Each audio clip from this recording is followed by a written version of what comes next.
नई कहानी देखने के लिए चैनल को सब्सक्राइब करें और बेल आइकन दबाना ना भूलें। पुराने बंद कमरे में मंगली कुर्सी पर रस्सियों से बंधी छटपटा रही होती है। वो खुद को छुड़ाने की बहुत कोशिश करती है, लेकिन अपनी रस्सियों को खोल ही नहीं पाती। तभी वो गुस्से में आकर कहती है, अरे कौन करम जला मुझे यहाँ उठा कर ले आया? अरे क्यों मुंह पर ये बांध रखा है? कोई है यहाँ कि नहीं? कोई सुनता क्यों नहीं है? हाय राम, किस अंधेरे कमरे में लाकर पटक दिया मुझे। मंगली को समझ नहीं आता आखिर किसने और क्यों उसको इस तरह बांध कर रखा है। उधर मंगली के घर में उसकी बहू प्रियल हॉल में झाड़ू लगाते हुए घड़ी की तरफ देखकर गुस्से में कहती है, 2 घंटे हो गए सासू माँ को, अभी तक बाजार से नहीं लौटी। सही में मतलब घर से बाहर पैर पड़ते नहीं कि सैर करने निकल जाती हैं। अभी बैठी होंगी कहीं पंचायत लगाकर। अरे क्या हो गया? आ गए आप, देखिए ना, सासू माँ को बाजार गए 2 घंटे से ऊपर हो गए, लेकिन अब तक वापस नहीं लौटी। तो तुम्हें माँ की चिंता हो रही है? अरे मुझे क्यों चिंता होगी उनकी, मुझे तो रात के खाने की चिंता हो रही है। अभी वो कब सब्जियां लेकर आएंगी, कब मैं खाना बनाऊंगी, फिर खाना बनाने में देर होगी तो उसके लिए भी मुझ पर चढ़ने लगेंगी। फिर तुम कहोगे कि प्रियल तुम माँ से लड़ती हो। अभी तुम इतना क्या पागल हो रही हो? मुझे पानी तो पूछो। हाँ लाती हूँ। इतना कहकर प्रियल किचन में जाती है।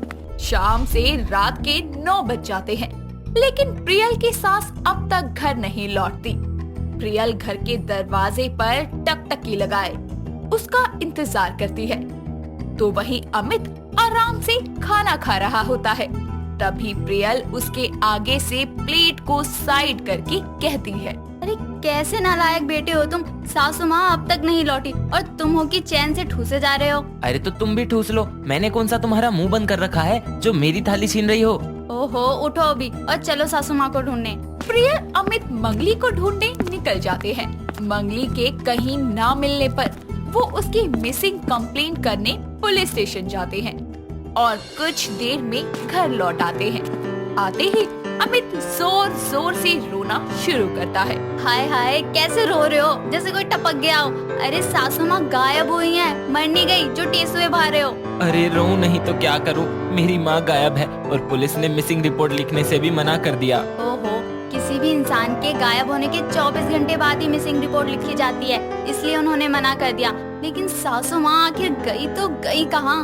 प्रियल सोच ही रही होती है कि तभी अमित का फोन बजता है, लेकिन वो नहीं उठाता।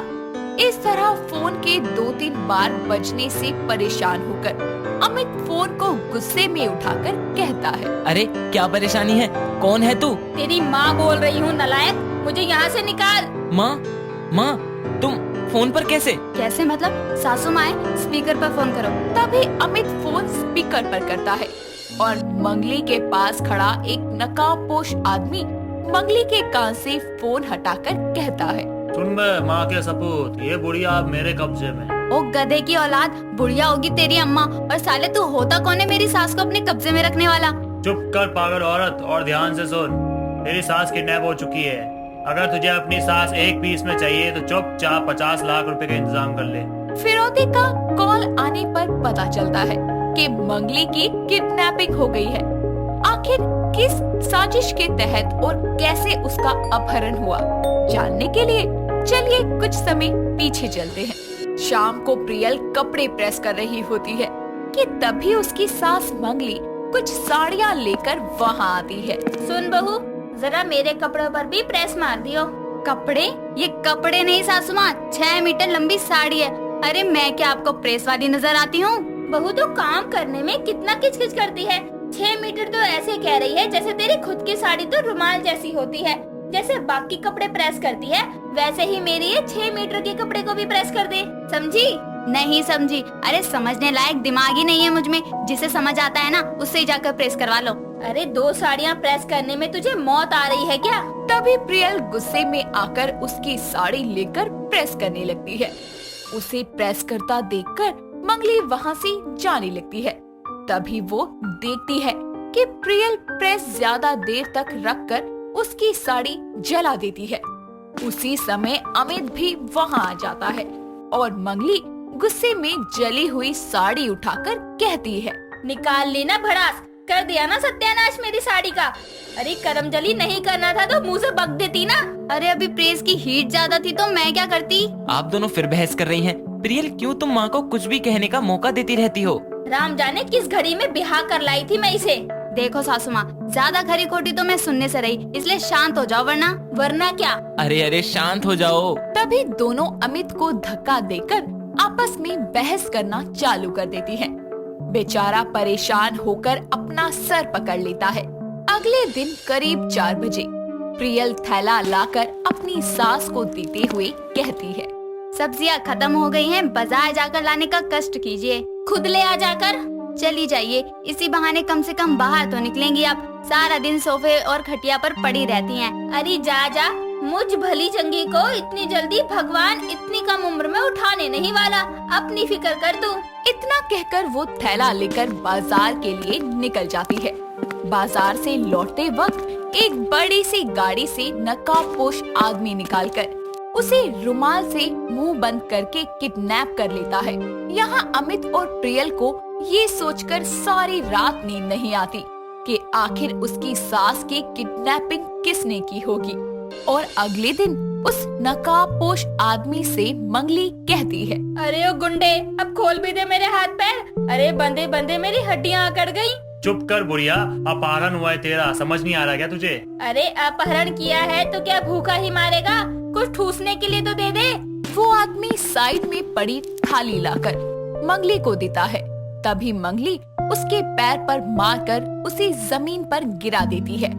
उधर अमित और प्रियल पुलिस स्टेशन पहुंचकर सारी बात बताते हैं। तो पुलिस वाला कहता है, अच्छा वैसे ये बताइए मिस्टर कि आपकी माँ के अपनी बहू से रिश्ते कैसे थे? मतलब सास बहू आपस में लड़ा करती थी या नहीं? अरे इंस्पेक्टर, कोई सास बहू बिना लड़े रह सकती है क्या? और ये दोनों तो इतना लड़ती थी कि पूछो ही मत। फिर तो ये भी हो सकता है कि अपनी सास की किडनैपिंग खुद इन्होंने ही करवाई हो। अरे इंस्पेक्टर साहब, क्या बकवास कर रहे हो आप? अरे सास बहू के झगड़े तो हर घर में होते हैं, इसका मतलब ये थोड़ी है कि मैं अपनी सास की किडनैपिंग ही करवा लूं। तभी अमित का फोन बजता है जो कि किडनैपर का था। तभी इंस्पेक्टर उस फोन को स्पीकर पर करने का इशारा करता है और वहाँ से आवाज आती है, अरे भाई बचा ले, तेरे कहने पे आंटी को उठाया, ये तो मुझे ही दुनिया से उठाने चली। मेरी गर्दन पे छुरी रखी है इन्होंने, जल्दी आजा वरना तेरा एक दोस्त भगवान को प्यारा हो जाएगा। इतना कहकर कॉल कट हो जाता है और किडनैपर की बात सुनकर इंस्पेक्टर के साथ प्रियल भी हैरान हो जाती है। तभी तीनों उस जगह पहुंच जाते हैं जहां मंगली को किडनैप करके रखा गया था। तो देखते हैं कि मंगली अमित के दोस्त की गर्दन को दबोच कर बैठी है। तभी इंस्पेक्टर को सब समझाकर तीनों घर लौट आते हैं। सास बहू दोनों अमित को घूरती हैं। क्यों करवाई सासू माँ की किडनैपिंग? हाँ नालायक, इसी दिन के लिए तुझे बड़ा किया था क्या कि तू एक दिन मेरी ही किडनैपिंग करवाए? अरे तो क्या करता, आप दोनों के रोज रोज के झगड़ों से तंग आ गया था। पहले सोचा प्रियल की किडनैपिंग ठीक रहेगी, लेकिन तुम इतने हाथ पैर मारती हो कि मेरा दोस्त ही मर जाता, इसीलिए मैंने माँ को उठवाना ठीक समझा। बहू। हाँ सासू माँ, जरा झाड़ू तो लियो, इस नालायक को बताती हूँ कि मेरी किडनैपिंग करवाने वाले का मैं क्या हाल करती हूँ। तभी प्रियल उसे झाड़ू देती है और मंगली दे झाड़ू करके उसे खूब सूतती है। नुपुर अपनी सास अर्चना के साथ मुंबई के अंधेरी बस्ती के एक चौल में रहा करती थी। नुपुर की ज्यादातर तबीयत खराब रहा करती थी, जिसकी वजह से नुपुर का पति सागर उन दोनों से दूर मुंबई के मेन सिटी में जाकर काम किया करता था। ऐसे ही एक दिन अर्चना अपनी बहू के लिए घर में रखे हुए चावलों से खिचड़ी बनाकर उसे देती है कि तभी नुपुर उससे बोलती है, माँ जी, आज फिर आपने मेरे लिए खिचड़ी बना दी। मैं पहले से ठीक हूँ और देखो मानसून का मौसम शुरू हो गया है और आज तो बादल भी बहुत है। इससे पहले बारिश हो, आप चली जाइए। बस बहू, बहुत हो गया तेरा, अब मैं तेरी एक नहीं सुनूंगी। जल्दी से इसे खा ले और इसको खाने के बाद तुझे दवाई भी तो खानी है। जब तक तू दवाई और खाना नहीं खा लेगी तब तक मैं सेठानी के घर नहीं जाऊंगी। और बारिश होती है तो होने दे। माँ जी, मैं कितनी किस्मत वाली हूँ जो मुझे आप जैसी सास और सागर जी जैसे पति मिले। भगवान ऐसे सास और पति सबको दे। अगर अब तूने हम माँ बेटों का गुणगान गा लिया हो तो अब खाना खा ले, उसके बाद दवाई भी खानी है। माँ जी, आपने कुछ खाया? नहीं, मैं सेठानी के घर जाके खा लूंगी। ये बीमारी वाला खाना तू ही खा। मुझे पता है आप मुझे खिलाकर खुद नहीं खाएंगी। जब तक आप मेरे साथ खा नहीं लेती मैं भी नहीं खाऊंगी। नुपुर की जिद को देखकर वो उसके साथ थोड़ा सा खा लेती है और कुछ ही देर में वहाँ से जाने लगती है। तभी अचानक से नुपुर को उल्टियाँ होती है और उसको उल्टियाँ करता देखकर अर्चना उसके पास जाती है और उसके सर पर हाथ रखकर देखती है तो पता चलता है कि उसे बुखार है। नुपुर का बदन आग की तरह तप रहा होता है। ये सब देखकर नुपुर से वो बोलती है, बहू तुझे तो बहुत तेज बुखार है। एक काम करती हूँ, आज मैं छुट्टी कर लेती हूँ। सेठानी से बोल दूंगी कि मेरी बहू की तबीयत ठीक नहीं है तो आज मैं आऊंगी नहीं। तू एक काम कर बहू, मेरे साथ चल, दवाई ले आती हूँ तेरी। पर माँ जी, अभी मेरी अंदर इतनी हिम्मत नहीं है कि मैं उठ सकूं। और अगर आप सेठानी के घर काम करने नहीं गए तो कहीं वो कोई दूसरी नौकरानी न रख ले। नहीं बहू, ऐसा नहीं है। सेठानी बहुत अच्छी हैं, उनको सब पता है, वो ऐसा नहीं करेंगी। वो सब तो ठीक है माँ जी, पर आप मेरी चिंता मत कीजिए। मेरे पास आज की दवाई रखी है, मैं वो खा लूंगी और कुछ देर बाद मुझे आराम मिल जाएगा। आप सेठानी के घर चली जाओ। और आप बोल रही थी ना कि आज उनके घर मेहमान आने वाले हैं। अगर आप नहीं गए तो उन्हें बहुत दिक्कत होगी। नुपुर के बार बार बोलने पर अर्चना मन ही मन सोचती है, बहू का कहना भी सही है। एक काम करती हूँ, सेठानी के घर चली जाती हूँ और उनको बहू की तबीयत के बारे में सारी बातें बता दूंगी और जल्दी वहाँ से आ भी जाऊंगी और कुछ पैसे ले लूंगी और अनाज भी ले आऊंगी ताकि बहू की दवाइयाँ आ जाए और घर में थोड़ा सा राशन आ जाए। ये सोचकर अर्चना अपने बहू की दवाइयाँ लेने के लिए चौल से सेठानी के घर के लिए निकल जाती है। अर्चना घर से थोड़ी दूर ही जाती है कि तभी तेज से हवाएं चलने लगती हैं और कुछ ही देर के बाद वो हवाएं इतनी ज्यादा तेज हो जाती हैं कि जो जहाँ पर होता है वहीं पर ही अपना सर छुपाने के लिए आसपास की दुकान में कोई नीचे तो कहीं कोई किसी के घर पर आकर खड़ा हो जाता है। कुछ ही देर के बाद हवाओं के साथ साथ तेज बारिश भी होने लगती है। ऐसे मौसम का रुख बदलता देखकर अर्चना को अपनी बीमार बहू का ख्याल आता है तो वो खुद से बोलती है, ये मौसम एकदम से रुख बदल लेता है। आंधी तूफान तो किसी का दर्द समझती ही नहीं है। घर पर बहू भी अकेली बीमार की अवस्था में है। चौल की हालत भी कुछ ठीक नहीं है। अभी मेरा सेठानी जी के घर पे जाना ठीक नहीं होगा। एक काम करती हूँ, मैं चौल वापस चली जाती हूँ। ये सोचकर अर्चना बिना कोई देरी किए भीगती हुई अपनी बहू के पास चौल में आती है, जहाँ वो देखती है कि उसकी चौल की छत से पानी टपक रहा है और नुपुर इस बीमार अवस्था में भी कहीं बाल्टी लगा रही होती है तो कहीं घर के बड़े बड़े बर्तनों को रख रही होती है ताकि अंदर तक पानी ना भर जाए और उनको किसी तरह का कोई नुकसान ना हो सके। ये सब देखकर अर्चना की आंखों में आंसू आ जाते हैं। वो अपनी बहू को तख्त पर बिठाकर बारिश के पानी से अकेले ही जूझना शुरू कर देती है। कुछ ही देर के बाद नुपुर अपनी सास से बोलती है, माँ जी, बारिश को देखकर लगता नहीं कि ये अब रुकेगी। भगवान न जाने क्यों हम गरीबों की परीक्षा लेने में लगा है। बहू हिम्मत मत हार, ये बारिश रुक जाएगी। माँ जी, बारिश तो रुक जाएगी पर ये बारिश अपने साथ बाढ़ ले आई तो हम क्या करेंगे? हिम्मत मत हार बहू, जो होता है वो अच्छे के लिए ही होता है और देखना सब कुछ ठीक होगा। पता नहीं कब रुकेगी। जब हमारे चौल के साथ हम भी डूब जाएंगे शायद तब रुकेगी। अब तो बर्तनों में भी पानी भर गया है और चौल में भी पानी भरना शुरू हो गया है। चौल में भरे पानी को देखकर अर्चना उसे निकालने लगती है और पानी का स्तर बढ़ता ही जाता है। दूसरी ओर नुपुर की तबीयत भी बिगड़ती जाती है। ऐसे ही पूरी रात बारिश होती रहती है और उनकी हालत इतनी ज्यादा खराब हो जाती है कि हर तरफ पानी के सिवा कुछ और नजर ही नहीं आता और बाढ़ आ जाती है। तो वहीं नुपुर की तबीयत भी गुजरते पलों के साथ साथ और ज्यादा खराब होती जा रही थी।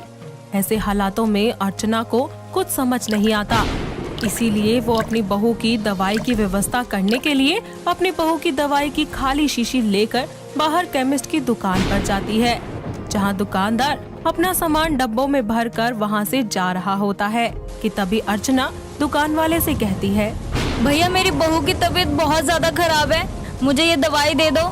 जैसे ही मेरा बेटा शहर से वापस आएगा मैं आपको पैसे लौटा दूंगी। अरे अम्मा, सरकार ने पूरे शहर और गांव को हाई अलर्ट कर रखा है। और आप है कि यहाँ उधार मांगने आई हैं, वो भी इस बाढ़ में। अरे मैं आपकी मदद नहीं कर पाऊंगा, अभी अभी आप जाइए, जब पानी का भाव थोड़ा कम हो जाएगा ना, अरे तब आना। दुकान वाला उसको उधार दवाई देने से मना कर देता है और अर्चना रोती हुई अपनी सेठानी के घर जाकर उससे पैसे मांगने के बारे में सोचती है। यही सब सोचकर वो सेठानी के घर की तरफ जाने लगती है, जिसके लिए वो पानी में डूबती हुई उधर की तरफ निकलती है। जैसे जैसे वो आगे बढ़ती है, वो देखती है कि बड़े बूढ़े बच्चे सभी लोग बाढ़ की चपेट में आते जा रहे हैं। किसी का घर डूब रहा है तो कोई खुद डूब रहा है। तभी उसे अपनी बहू का ख्याल आता है और वो अपना रास्ता बदलकर अपनी चौल की ओर जाती है, जहाँ वो देखती है कि उसके चौल में पानी का स्तर काफी ज्यादा बढ़ चुका है और नुपुर उसमें डूब रही है। तभी वो अपनी बहू को पकड़ लेती है और उससे बोलती है, बहू तो हिम्मत मत हारना, तेरी सास है ना, अभी मैं कुछ करती हूँ। माँ जी अब कुछ नहीं हो सकता, हमें हमारी जिंदगी का अंत इस बाढ़ के पानी में डूबकर ही करना है। कुछ नहीं होगा, देखना तू, जैसे ही ये बाढ़ खत्म होगा वैसे ही सागर आ जाएगा और देखना सब कुछ ठीक होगा। नुपुर इसके आगे कुछ बोलती, अर्चना उसे पकड़कर बाहर ले जाती है और मदद के लिए गुहार लगाती है। ऐसे में वहाँ आए हुए कुछ बचाव दल के लोग उन दोनों को डूबता हुआ देखते हैं और तुरंत पकड़कर नाव में बिठा देते हैं। साथ ही उन्हें पास के ही किसी शिविर में ले जाते हैं, जहाँ उनको खाने को दिया जाता है और अर्चना के बताने पर उसकी बहू की कुछ दवाइयाँ भी मिल जाती हैं। बारिश के बंद होने के बाद और बाढ़ के पानी के कम होने के बाद अर्चना अपनी बहू के साथ वापस अपने चौल लौटती है, जहाँ उसका चौल भी बारिश के पानी से पूरी तरह ढह चुका था। ये सब देखकर उन दोनों पर दुखों का पहाड़ टूट जाता है और उनके सामने ये नौबत आ जाती है कि वो वहीं रोडों पर ही अपना बसेरा करना शुरू कर देती हैं। पर कुछ ही दिनों में सागर अपनी माँ और बीवी के पास आता है और अपने कमाए हुए पैसों से एक कमरे का छोटा सा ही मकान पक्का बना देता है। साथ ही अपनी बीवी का अच्छे से इलाज भी करवाता है। दोस्तों, अगर आपको ये कहानी पसंद आई तो इसे लाइक करें, शेयर करें और कमेंट करके बताएं कि कहानी में आपको सबसे अच्छा क्या लगा।